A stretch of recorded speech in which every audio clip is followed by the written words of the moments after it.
buscava felicidade. Só queria ser feliz. Queria encontrar a mim mesmo, dedicar-me às minhas coisas. Tudo o que eu queria era ser feliz. Gwyn Lewis foi para a América Latina no princípio dos anos 70. Como tantos outros jovens americanos, ele deixou seu país em busca de uma vida mais simples, drogas mais baratas e, se possível, a oportunidade de ser feliz. Estávamos cansados do que se passava nos States. Sabíamos que o mundo era um caos. A guerra do Vietnã, briga pelas ruas, pretos odiando os brancos e brancos odiando os pretos. Sabíamos que esse não era o estado ideal das coisas, mas não tínhamos soluções próprias. Minha grande dúvida era: por quê? Por que estamos aqui? Por que a gente vive se não há razão para viver, não há razão de ser? A explicação para as drogas era busca, tentar encontrar a solução para um mundo que não havíamos criado. A introspecção em busca da viagem perfeita, onde estaríamos totalmente alienados, sem ter que voltar jamais, sem ter que encarar as coisas que não entendíamos. Nosso sonho era que um dia teríamos drogas suficientes para não termos mais que nos preocupar com coisa alguma. Todo mundo sabe que a América Latina é uma das fontes da droga. E quando chegamos aqui, descobrimos que era verdade, que aqui havia tudo o que desejávamos, drogas baratas e em abundância. Quanto vale os chanchitos? 5 cada um, não? Acho que a primeira coisa que aprendi a dizer em espanhol era: onde é que tem? Depois era só dizer o nome da droga que eu queria. E assim, desenvolvi uma rede de conexões que me conseguia qualquer coisa, em qualquer quantidade que quisesse.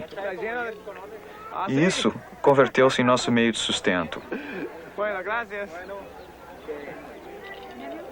Mas um dia, o inevitável aconteceu.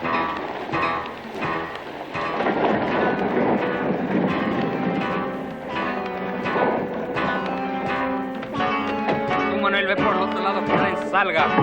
Policía, queremos entrar a la casa. A tu casa, por una mano atrás. Quiero hablar contigo, Camilo, viene aquí. Tenemos que ir para la estación de policía ahorita. Caro, más para el carro. Estoy seguro que los esculquen primero antes de que los metan. Vamos a ir allá en otro control, vamos a sacar este. Y antes de que los metan para adentro, alguien los esculque para ver si traen contrabando.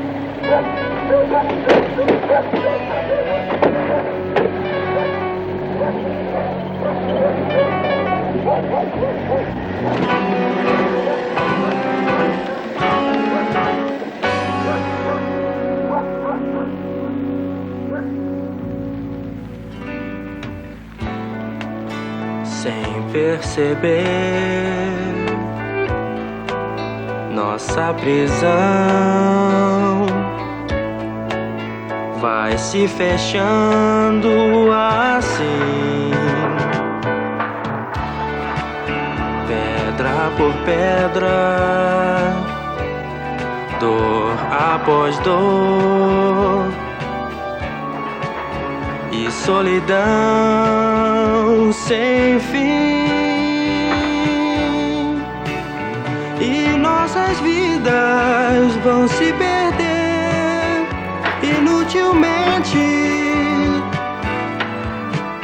Nenhum caminho, nenhuma luz, tão tristemente prisioneiros.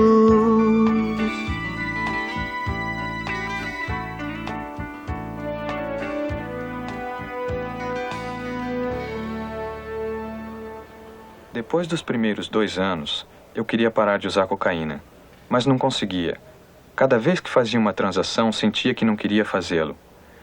Sabia que estava errado, mas o pior não era isso. Era saber que podiam me prender, que teria que passar muito tempo na cadeia e perder tudo que tinha. Puka e eu discutíamos essa possibilidade todo o tempo, sobretudo depois que tivemos Bo, porque cada vez era mais real a chance de ir para a cadeia. E o que faríamos de Bo se nos prendessem? sempre quisemos ter um filho, e me lembro da nossa alegria quando Boa nasceu. Eu mesmo fiz o parto. Eu fiz uma promessa naquela manhã, que estaria sempre com ele. Mas chegou um momento em que realmente ele precisou de mim e eu não pude fazer nada.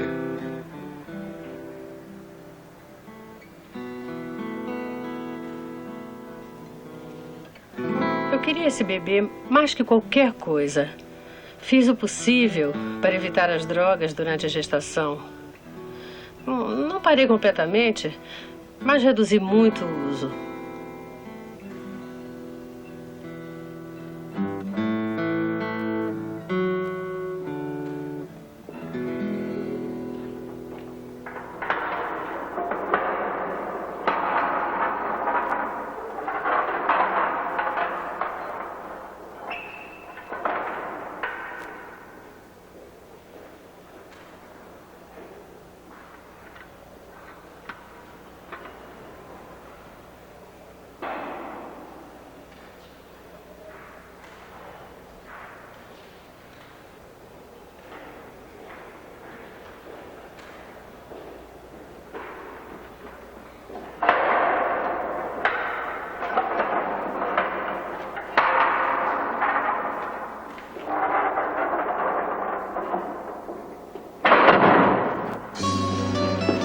¿Dónde agarraste la coquiana? ¿A qué se la compraste? Os guardas me levaram para perto da sala onde interrogavam Gwen. Não me deixaram entrar, mas só ver o que estava se passando.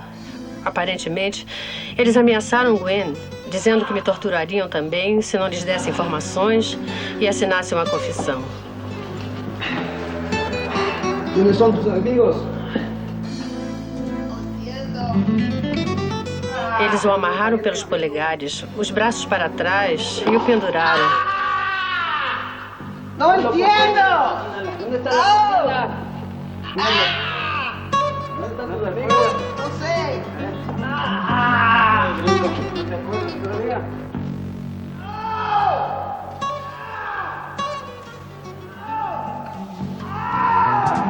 ¿Dónde está la coquina? No comprendes todavía.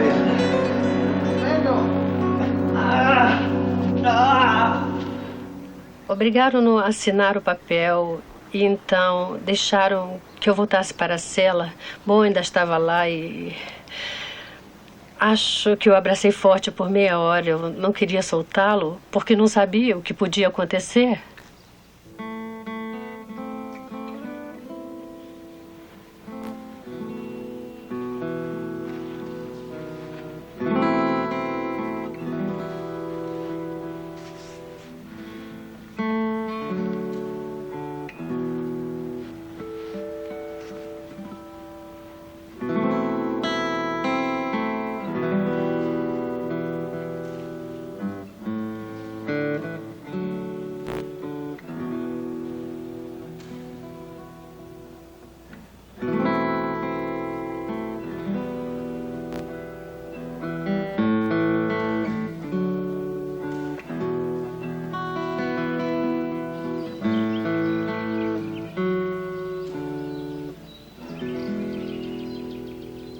Meu nome é Jerry Levin, sou do consulado americano. Soube que estava aqui nesta prisão. Como estão tratando?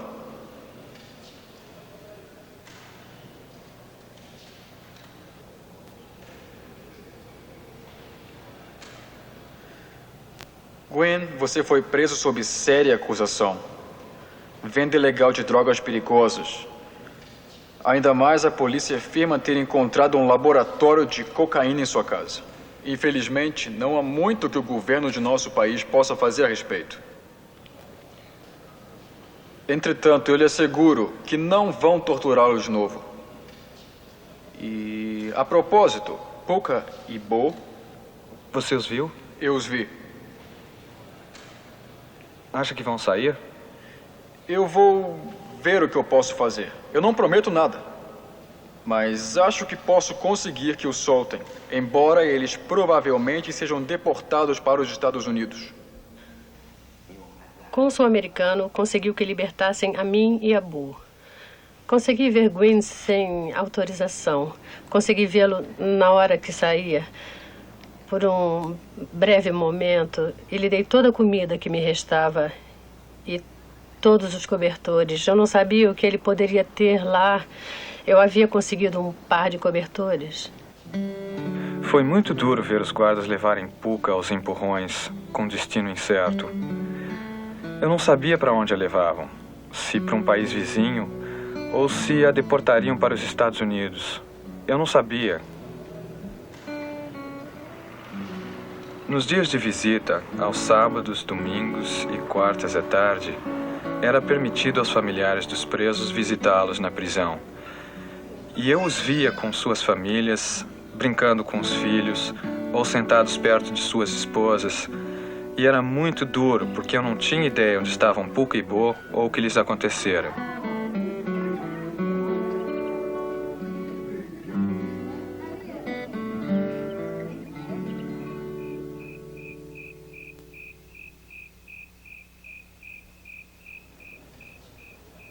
A primeira vez que eu fui preso, eu tinha, acho, uns 13 anos. E me pegaram roubando cigarros. Chamaram meu pai e disseram que se ele quisesse, ele podia me levar para casa. Mas ele achou melhor não. O juiz me levou para uma sala e aí me disse que nós podemos detê-lo por uma semana ou soltá-lo sob sua custódia. E naquela hora eu estava tão aborrecido que disse não, creio que será melhor para ele que fique na prisão por uns dias. Mas essa foi então uma das maiores decisões que fui obrigado a tomar. Eu não fui um bom pai. Por alguma razão, nunca pude aceitá-lo. Meu pai ficava fora a maior parte do tempo e eu sentia sua falta. Queria ter um pai, mas não tinha. Eu não passava muito tempo com minha família, não só com Gwyn, nem com minha esposa. E assim foram tantas coisas que aconteceram naquele tempo que poderiam ser evitadas, com um pouco mais de comunicação. Meus pais acabaram se divorciando e eu comecei a rejeitar todas as coisas que os meninos fazem com os pais, como ir no jogo de beisebol, basquete ou participar de esportes. Porque não tinha um pai que me incentivasse, que me ensinasse a jogar bola ou outra coisa. Então, eu comecei a rejeitar os valores que tinham a ver com os meus pais, porque eu não queria que os outros pensassem que eu não podia ter o que eu queria. Eu creio que a razão de Gwyn recorrer às drogas foi porque ele via um abismo abrir-se entre seus pais e sua segurança foi desmoronando. E eu me lembro das vezes que ele disse para mim: "Mãe, eu não quero crescer. Eu quero ficar pequeno." E eu dizia para ele: "Gwyn, impossível." Tinha 16 anos e estava no secundário quando começou com as drogas. Sempre foi uma espécie de líder. Era bem falante, comunicativo, muito popular com os garotos. Mas não tinha confiança em si mesmo.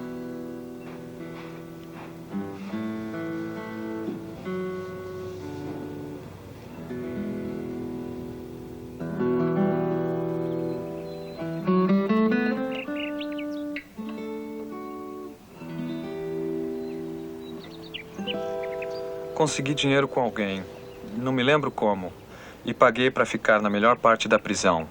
Por $20 era possível passar para o reservado. Era uma cela onde havia poucos presos e na qual tinha minha própria cama. Ali era bem melhor.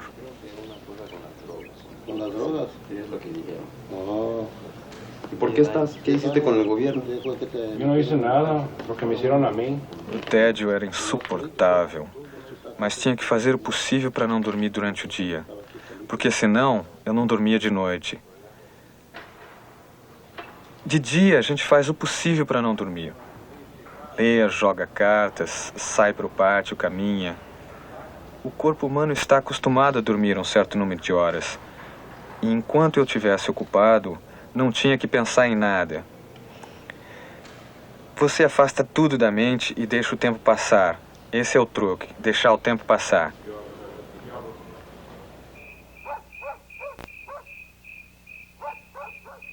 Quando se está na prisão, o período mais terrível são 5 ou 10 minutos entre o momento que apagam as luzes e quando você finalmente dorme.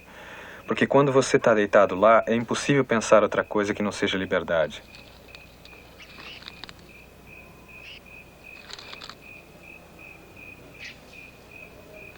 Os ratos não incomodavam tanto durante o dia. Na verdade, era raro ver algum durante o dia.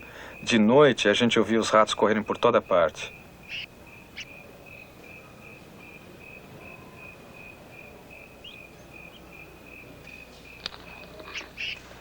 Eu não conseguia vê-los, mas eu os ouvia muito bem.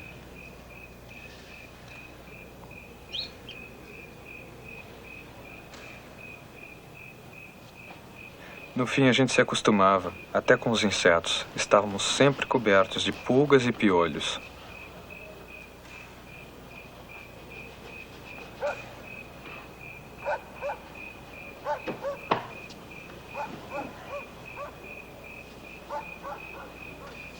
Uma das coisas mais duras para mim na prisão era não saber onde estavam Puka e Bo.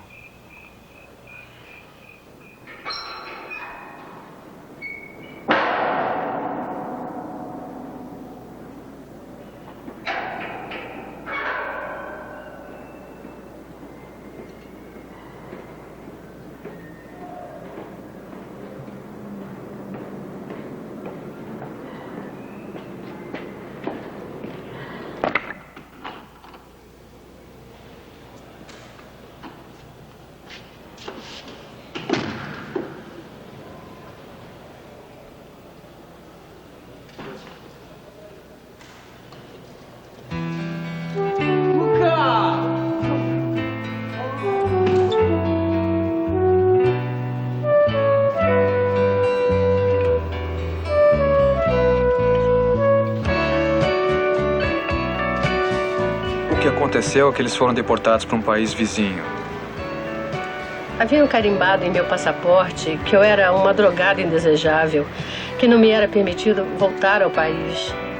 Daí, o que fiz primeiro foi obter um novo passaporte. Apaguei todos os selos do meu passaporte velho e o troquei por um novo, entrando no país por uma cidade diferente da que tinha saído. Assim, não tive problema em entrar de novo. Gwen tinha aprendido a fazer artigos de couro na prisão. Bolsas, carteiras e coisas assim. O que fiz logo ao voltar ao país foi pegar essas coisas e tentar vender às lojas ou a gente nas ruas para conseguir algum dinheiro para comer e pagar pelo quarto de hotel onde vivia.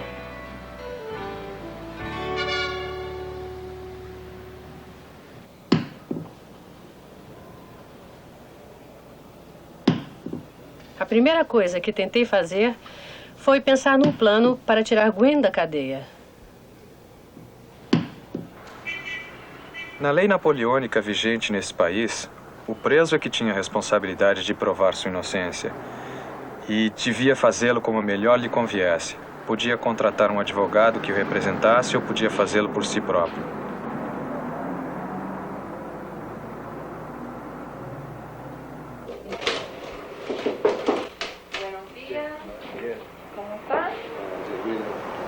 Encontrei um advogado, mas havia uns problemas.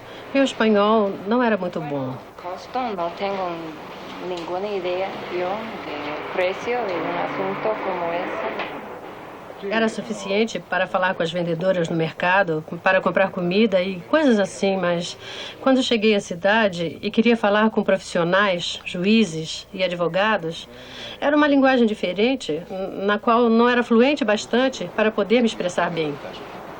Então, quando pode ir? O outro problema era que não tínhamos dinheiro para pagar o advogado.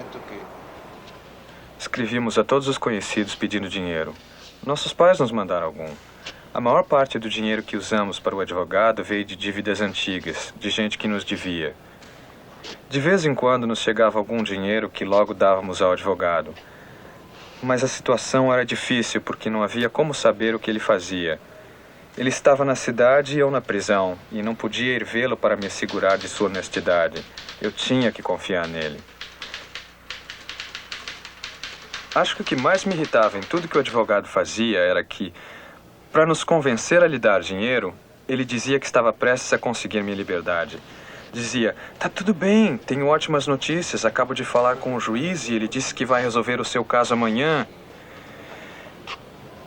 E nós nos entusiasmávamos pensando, tudo vai dar certo, o juiz vai tomar a decisão, vai me dar a sentença. Me lembro de uma vez que tinha minhas coisas empacotadas nas bolsas e fiquei esperando, até que já era quase de noite. Chamaram meu nome e lá estava Puka, chorando. Oi, Puck. Novidades? Ainda não.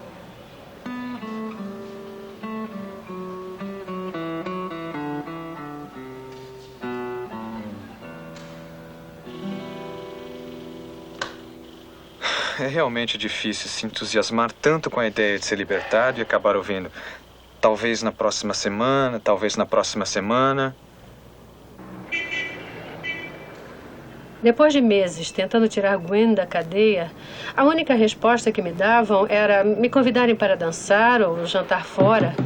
Todos os advogados e juízes eram homens, a maioria dos escrivães também, e todos sabiam que meu esposo estava preso. Estavam mais interessados em diversão do que em tirá-lo da cadeia, e eu tinha que tolerar seus avanços continuamente, dia após dia. Em todos os escritórios que fui, me perguntavam se era a favor do amor livre. Essa era a pergunta favorita, porque essa era a reputação que tinham as americanas que chegavam por lá. Nem importava a eles que eu tivesse um bebê. Isso parecia não significar nada para eles. Parecia, muitas vezes, que faziam o possível para manter Gwen preso. Talvez pensassem que se o mantivessem preso bastante tempo, eu finalmente cederia. E Gwen não se dava conta disso, não tinha ideia do que se passava e me dizia, por que não lhe diz isso ou aquilo? Por que não diz ao juiz ou ao advogado isso assim?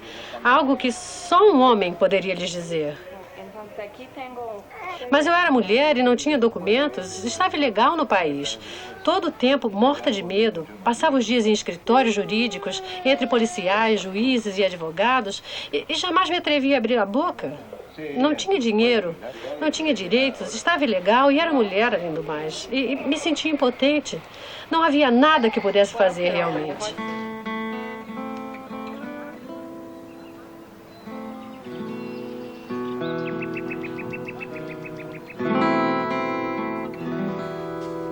Olha aqui essa outra. Gosta? Ei, gosta? Hora de ir. Não. Bem, hora de ir. Aquela lá ficou bem bonita, não é mesmo? Sim, é pra você, pode ficar. Verdade? Obrigado pela visita, garotão. É bom te ver. As tardes de domingo eram as mais longas de todo o tempo que eu passei na prisão. Porque você passa o dia todo com a sua família e aí eles vão embora. You lead the way, okay? We're coming. Era doloroso. Você se alegra porque eles vieram, mas é um tormento vê-los ir embora. Um abraço do papai.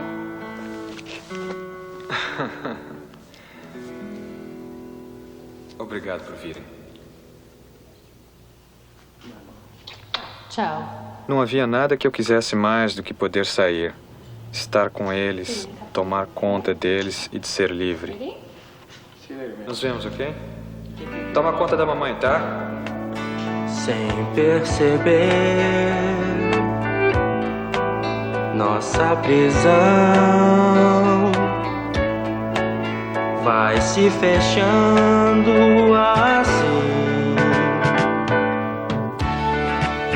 pedra por pedra, dor após dor e solidão sem fim. E nossas vidas vão se perder inutilmente. Nenhum caminho, nenhuma luz, tão tristemente. Prisioneiros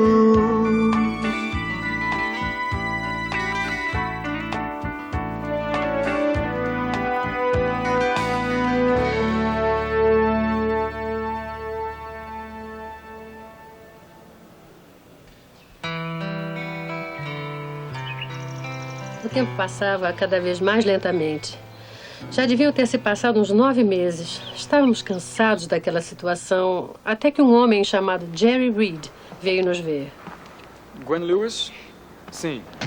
Jerry Reed. Como vai? Prazer em conhecê-lo. Sente-se. Trago lembranças de sua mãe. Minha mãe? É.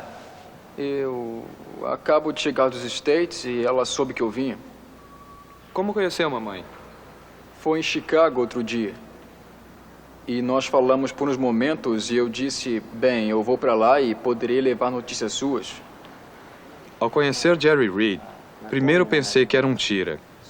Ele não se parecia com nenhum dos meus amigos. Tinha o cabelo curto, bem barbeado e usava terno e gravata. O que você faz? Eu trabalho para uma organização local. Trabalhamos em escolas e clínicas médicas. Acontece que não era mesmo policial. Ele era um missionário. E se havia algo nessa época que me assustava mais que polícia, era um missionário. Quando eu falei com Jerry, eu lhe disse, eu o preveni. Eu disse, lembre, Jerry, não tente dizer nada sobre Jesus. Porque isso certamente vai causar conflitos. Nosso enfoque do assunto foi do tipo informal. Com Gwen e sua companheira Puka. Eu lembro que Puka veio à minha casa e lhe ofereci usar a lavadora, o que quisesse. E assim que começou o nosso relacionamento. Ele tinha esposa e filhos. Eu levava boa à sua casa, lavava umas roupas, brincava com os meninos, comia um biscoito. Eles tinham uma lavadora, cozinha com fogão e pia, geladeira. Eu morava num hotel e dividia o banheiro com 45 pessoas. Gwen, como vai? Bem, bem. E você? Tudo bem. Bom te ver. Sente-se. E assim foi o enfoque, informal. Como é que vai indo? Sim. Acho que seu bem-estar é mais importante que tudo. E por isso estou tentando ajudar. E o que mais? Bem, eu realmente aprecio você e sua mulher serem tão amigos dela. Eu me preocupo. Borra resfriado e está chovendo, ela sozinha. Queria poder ajudar mais. Acho... Tem uma coisa que você pode fazer. Sabe, tem esse advogado que... Ela me disse Johnny, eu acho. Ele não tem feito nada. E, sabe, Puka tem problema porque é mulher e está sozinha. Eu estou aqui, ela lá fora, e é bem difícil para ela tentar resolver esses problemas. O advogado tirou-lhes todo o dinheiro, uns $2.000, e não fazia nada. E eles desesperados. Então eu fui ao seu escritório, tentei pressioná-lo, perguntei o que havia feito e ele me dizia qualquer coisa. Eu ia às cortes, investigar, ver se era certo, o que tinha dito que fizera, em muitos casos não era. Não tinha feito, eu voltava e o confrontava, e logo ele viu que teria que ser mais sério no assunto. As coisas ficaram diferentes para mim. Tendo um homem comigo para ver os juízes e advogados e, claro, seu conhecimento do idioma foi vital. Aqui estão mais livros. Ótimo. Olha, eu não sei, esse aqui eu acho... eu leio tudo que trouxer.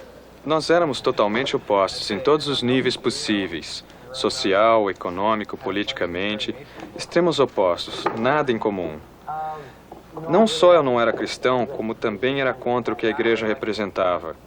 Mas ele tinha algo que me agradava. Eu não sabia o que era, mas me agradava. Esse aqui, o Leão, a Bruxa e o Vestuário. E ele começou a me emprestar livros. Claro que a maioria realmente não me interessava muito porque eram livros cristãos.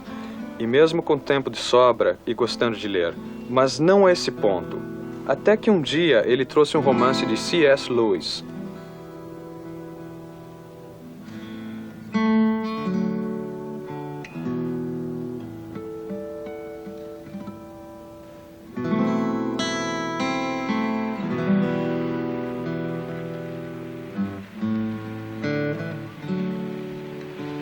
C.S. Lewis escreveu. Bem, eu te trouxe um dos seus livros, lembra?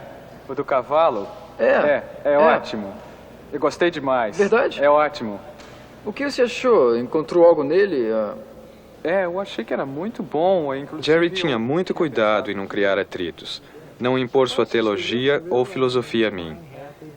Ele era muito cuidadoso, e isso me fazia sentir que era importante e que tinha direito a pensar como quisesse. Eu acho que yoga... Eu ouvia suas teorias sobre religião e não era fácil. Algumas vezes queria corrigi-lo, mostrar-lhe que estava errado, mas acho que eu não ganharia nada com isso naquele momento. O que todo mundo almeja é ser feliz. É o nosso alvo, e essa é uma forma de ser feliz. Buscando harmonia consigo mesmo e com o universo de uma forma assim mais... Nosso amigo Jerry parecia nos aceitar como éramos e sem tentar nos julgar.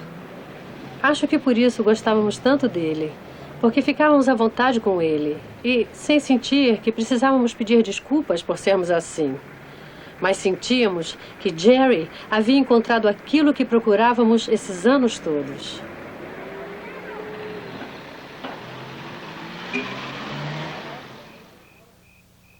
Jerry estava sempre conosco, mas mesmo com sua ajuda, tudo ia devagar.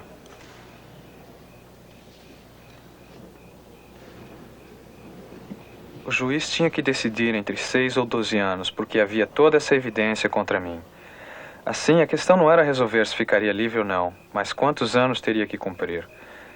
A única alternativa poderia ser subornar um juiz, uma coisa assim, para possibilitar minha liberdade.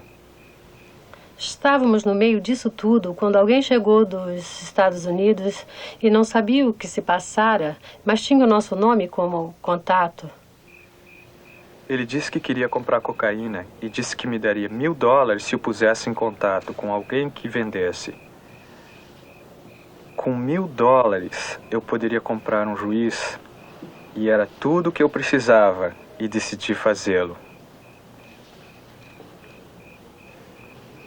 Faço o negócio e com o dinheiro compro minha liberdade. Teria que ser assim. Puka teria que fazer os contatos, ou seja, ela teria que se arriscar e bastante, levando o homem à pior zona da cidade e o apresentando para ganhar os $1000. Combinei tudo com eles para ir na terça de manhã, mas isso não aconteceu porque na noite anterior algo aconteceu que me mudou totalmente. Tinha ido à casa de Jerry Reed nesse dia, lavar umas roupas e pegar livros, e entre eles havia um exemplar do Novo Testamento que aceitei só por educação. E naquela noite, no meu quarto de hotel, mexendo na pilha de livros, peguei o Novo Testamento e olhava as ilustrações. A única maneira de descrever o que se passou é simplesmente dizer que Deus falou comigo. Agora, eu não sei se ouvi a voz, não sei se estivesse lá, você teria ouvido essa voz. Mas o que eu sei é que eu tive uma absoluta experiência da realidade de Deus. Eu não passava muito tempo pensando em Deus nos anos anteriores. Mas, então, naquela noite, na América do Sul, ele revelou sua presença e compreendi que existia Deus. Não somente que havia Deus, mas que era um Deus vivente, que me conhecia e se importava comigo pessoalmente. No dia seguinte, estava um pouco nervosa com a ideia de ver Gwen. Ele esperava que eu levasse o dinheiro que representava sua liberdade. Eu não sabia como contar-lhe o que se passara comigo. Eu realmente não tinha palavras para explicar minha experiência. E mesmo que tivesse, eu acho que ele não poderia compreender. Tinha medo que pensasse que eu tinha enlouquecido, algo assim. Depois de 1 ano de cadeia, sua perspectiva ficou distorcida e sabia que ele não tinha certeza que eu fazia todo o possível para libertá-lo.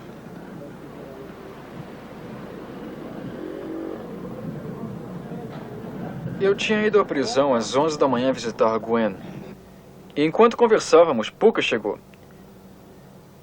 E ao vê-la entrar, eu vi algo que nunca esquecerei. E depois, falando com Gwen, ele percebeu também. Ela era outra pessoa, havia algo de novo. Não diria que brilhava, mas era como se estivesse. Sua face, seu aspecto. Seu aspecto era tal que denotava que algo tinha acontecido. Mas continuamos a conversar como se nada acontecera e saí da prisão uns minutos mais cedo para deixar Gwen e Puka sós para que conversassem sobre o que quisessem. Levei seu almoço e contei-lhe que não fizeram o negócio e que não tinha intenção de fazê-lo e que nunca mais deveríamos fazer isso. Foi um golpe tremendo para mim, porque eu vi o negócio como a minha liberdade.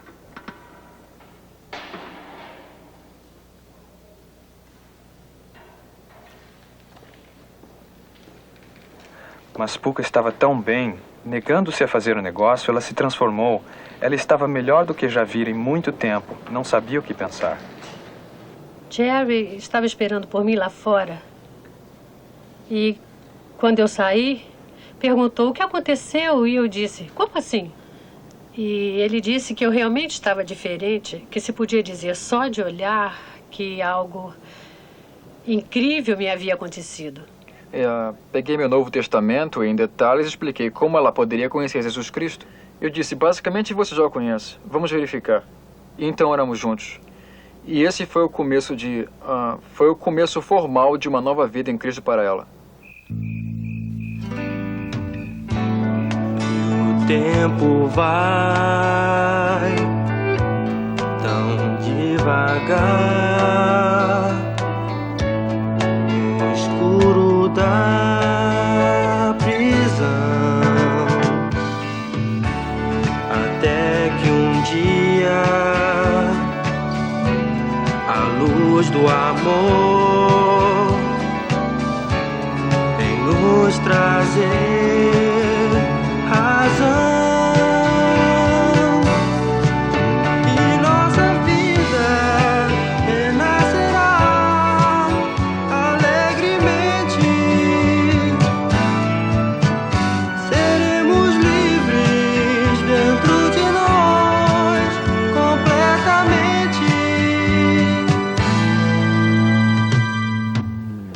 Foi bem estranho. Foi como se num instante eu de repente tivesse me dado conta que Deus era real. Que Ele realmente estava ali comigo, naquele momento.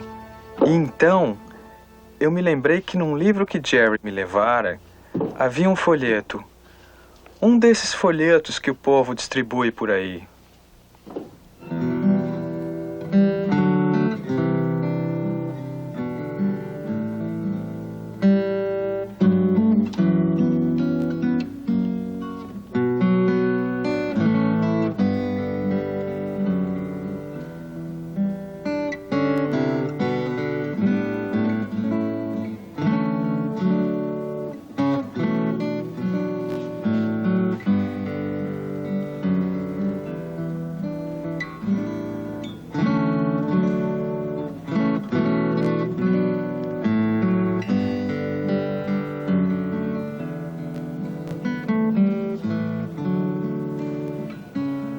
Nessa noite, recebi um bilhete que dizia, querida Puka, não se assuste, mas eu decidi aceitar Jesus em meu coração.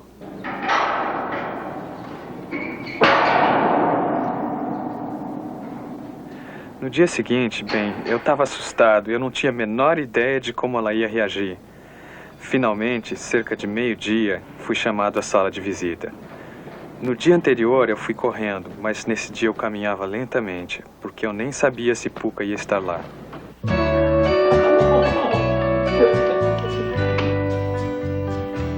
Ela estava e sorrindo.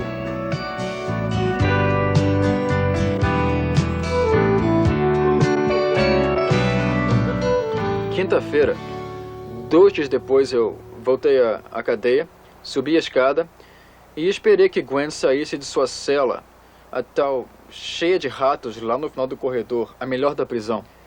E eu nunca me esqueço, foi a segunda vez que vi isso acontecer na vida. Era como se a sua face brilhasse. Chega Gwen, uma nova pessoa, e totalmente mudado, e eu vi aquele mesmo olhar em sua face, O mesmo que já vira em Puka. Na caixa do correio estava essa carta de Jerry Reed. Bem, eu abri a carta. Era uma carta bem grossa. Havia algumas linhas de Jerry e o resto era uma carta de Gwen. Bem, naturalmente eu estava aflita para ver como Gwen estava e quando eu abri a carta, a primeira coisa que eu vi foi louvado seja Deus. E ele dizia, escrevo para você, mãe, porque sei que você vai entender. Nos 6 meses que se seguiram, passamos a maior parte do nosso tempo, eu na prisão e Puka no hotel, estudando a Bíblia e tentando conhecer Jesus mais profundamente. João 5:11 diz... Aí começou o que eu chamo de nosso seminário na prisão, o seu discipulado. O que isso significa? Houve um período de ajustamento como resultado de todos esses estudos bíblicos básicos. Um período no qual estabelecemos as bases sólidas que nunca havíamos tido.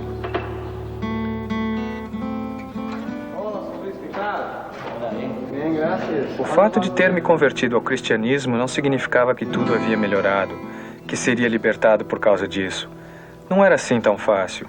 Eu não sabia ainda se ficaria lá por 12 ou 6 anos, e eu tinha que enfrentar a possibilidade de ficar na prisão por 12 anos, porque essa era a sentença por ter um laboratório de cocaína.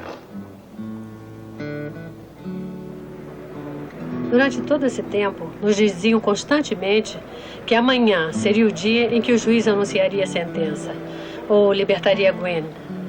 Bem, ainda que tivéssemos aprendido a duvidar dessas promessas, precisávamos de um pouco de esperança, e era fácil acreditar que poderia ser verdade.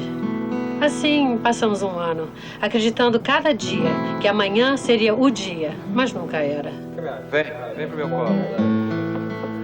A frustração era enorme. Nunca sabíamos o que aconteceria de um dia para o outro. Chegou um momento que tive que enfrentar o que poderia acontecer, se iria passar os próximos 12 anos de minha vida naquela prisão. Mas acho que finalmente consegui encarar essa possibilidade.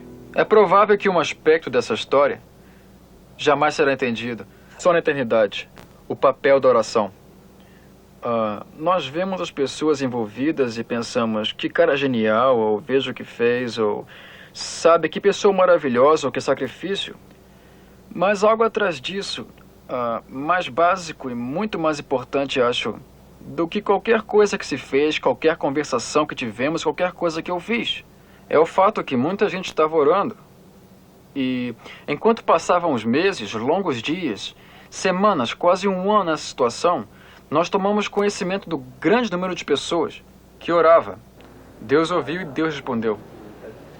Era Semana Santa, uma semana antes da Páscoa, quando o juiz decidiu resolver, finalmente, o nosso caso. Chamou Jerry e disse que iria rever as provas. As provas consistiam de uma caixa com frascos e químicas, maconha e coisas que tínhamos em casa. Mas veja só, o último juiz encarregado do caso, pelo tribunal, quis ver as provas e não as encontrou. Elas tinham se evaporado ou sido roubadas. Não havia mais nenhuma prova. Haviam desaparecido. O juiz não pôde acreditar e decidiu que não podia sentenciar ninguém sem ter evidência da culpa. Então, passou um documento chamado La Boleta de Libertad e que tornava Gwen livre. Apenas 6 meses depois que recebi a Cristo, fui solto da prisão. E foram 16 meses o total, do tempo em que fomos presos até o dia em que fui finalmente solto. Deus respondeu ao nosso clamor. Nós oramos para Ele intervir, e Ele o fez. E eu fui solto. Primeiro, decidimos, depois de Gwen sair, planejar o casamento. Nós não tivemos um casamento cristão e decidimos que seria a primeira coisa a fazer. Assim, Jerry e sua esposa se encarregaram e fizeram todos os preparativos e nós pudemos nos casar no dia seguinte. Daí, tivemos que pensar o que íamos fazer de nossas vidas, nosso futuro, e decidimos regressar para os Estados Unidos e terminar os estudos. É realmente incrível que 2 ex-viciados pudessem chegar a Miami só com dinheiro para um telefonema e a roupa do corpo e querendo voltar a estudar. Mas conseguimos entrar para o North Park College, em Chicago, e nos formamos. Gwyn no seminário e eu na universidade, no mesmo dia. Uma ocasião especial.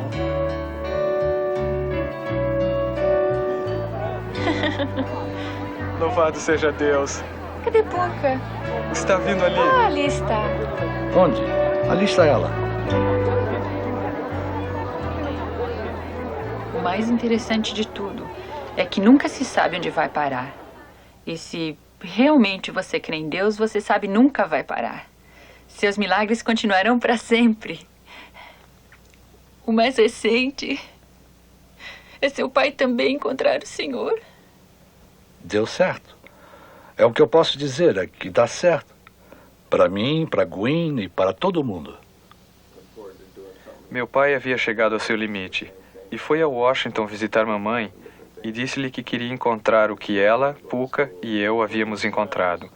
Não foi porque tivéssemos dito alguma coisa, mas pelo que nós éramos, porque podia ver que havíamos mudado totalmente. Falamos no telefone e quando eu ia desligar, ele disse: pai, sabe o melhor que me aconteceu na vida? E eu pensava que era ele ter saído da prisão, ter vindo para North Park, se formar e tudo mais. E eu estava pensando quando ele disse que você encontrou Deus. E agora meu marido e eu estamos juntos novamente. Isso é maravilhoso, um sonho tornado realidade. Meus pais estarem juntos de novo depois de 17 anos de divórcio. Não creio que nada mais que o Senhor faça vá me surpreender. Jamais poderia esperar que seria eu quem recasaria meus pais, reuni-los ante Deus, restaurando a unidade da família. Isso é para mim realmente incrível. Eu não afirmaria a ninguém que, uma vez convertido a Cristo, os seus problemas acabariam. Isto não é verdade. É verdade que temos ajuda para nossos problemas, que temos uma fonte de força e esperança que não se tinha antes. Voltar à universidade depois de 12 anos e com 3 filhos não foi nada fácil. Creio que não teríamos sobrevivido a tempos tão difíceis a não ser pelas orações e porque sabíamos que havia alguém maior que nossos problemas pareciam ser. Mas ele estava sempre conosco e nos ajudou a superá-los. E seria absurdo pensar que, se acabar nos problemas, sei que nos falta muito trabalho para fazer, mas é para o Senhor. E poderemos fazê-lo com sua ajuda. Agora voltamos à América Latina. Agora temos um diferente propósito. Não estamos mais fugindo. Estamos aqui para compartilhar o amor de Deus com a gente daqui. Para compartilhar o que Cristo é para nós.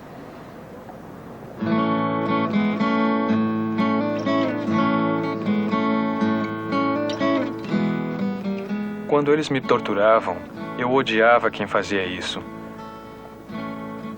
Mas desde que me tornei cristão, percebi que eu realmente não mais precisava odiar. Através dos meus estudos da Bíblia e descobrindo a verdade do Senhor, me dei conta de que talvez sinta pena deles. Não uma pena condescendente, mas uma compaixão sincera. Comecei a ter compaixão pela gente que vive esse tipo de vida. E creio que o que essa gente realmente precisa é conhecer Jesus. Precisam ser confrontados com o Evangelho de uma forma que entendam e respondam à sua mensagem, para que possam mudar sua maneira de ser. E entendi também que sofriam e também não sabiam da alegria do Senhor. E alguém tinha que ensinar-lhes. O povo latino-americano é fantástico. Aprendemos a amá-lo muito, seus costumes, sua cultura. A grande maioria dele é realmente gente muito boa. Gente que se preocupa e ama sua família e trata bem os filhos. Mas eles não conhecem Jesus e não se vai muito longe sem ele. Se ninguém for a eles, eles nunca o encontrarão. E eu sinto que Deus nos chamou para que lhes falemos de Jesus.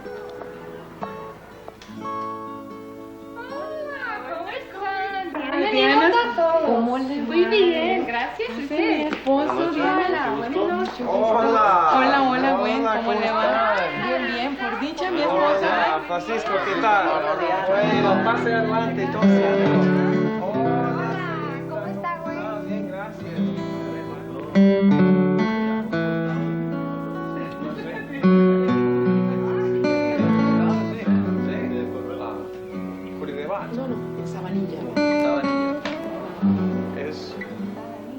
Tenho total confiança no Senhor.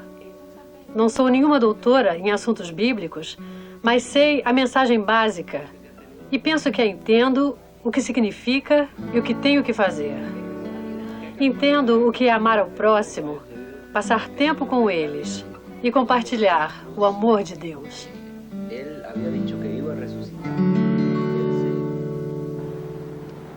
Anos atrás, uma mulher veio a mim e disse: Jesus também fez desaparecer o que me condenava.